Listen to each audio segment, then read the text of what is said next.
एखादी बातमी किती वेळा दाखवायची असा आम्हाला सुद्धा प्रश्न पडतो. पण काही बेशिस्त नागरिकांमुळे वर्षानुवर्षे एखादा प्रश्न कायम असतो. किंबहुना त्या प्रश्नाचं गांभीर्य वाढत असतं.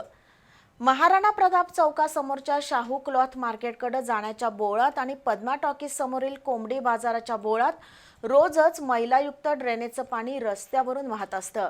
गंभीर बाब म्हणजे ड्रेनेज पाईपलाईनमध्ये वारंवार प्लॅस्टिकच्या पिशव्या आणि अन्य कचरा मोठ्या प्रमाणात अडकतो आणि ड्रेनेजचं पाणी रस्त्यावरून वाहू लागतं.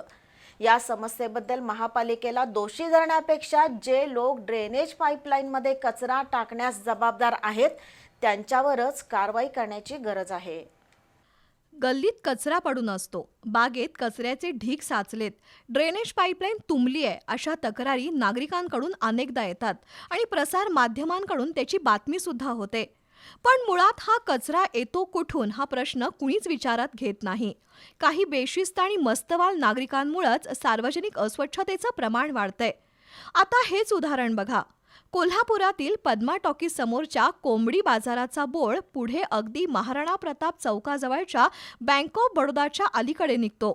या रस्त्यावर वर्षातील 12ही महिने ड्रेनेजचं पाणी वाहत असतं. त्यामुळे या रस्त्यावर अक्षरशः गलिच्छ दलदल असते. प्रचंड दुर्गंधी, रस्त्यावरून वाहणारं पाणी, आजूबाजूला स्क्रॅपच्या दुकानात अस्ताव्यस्त पडलेलं साहित्य आणि संपूर्ण बकाल अवस्था असं या परिसराचं वर्णन करावं लागेल. महापालिकेचे सफाई कर्मचारी वारंवार ड्रेनेज पाईपलाईनची दुरुस्ती करतात, पण काही बेशिस्त नागरिक या अस्वच्छतेला कारणीभूत आहेत. कारण ड्रेनेज पाईपलाईनमधून वारंवार प्रचंड कचरा बाहेर काढला जातो.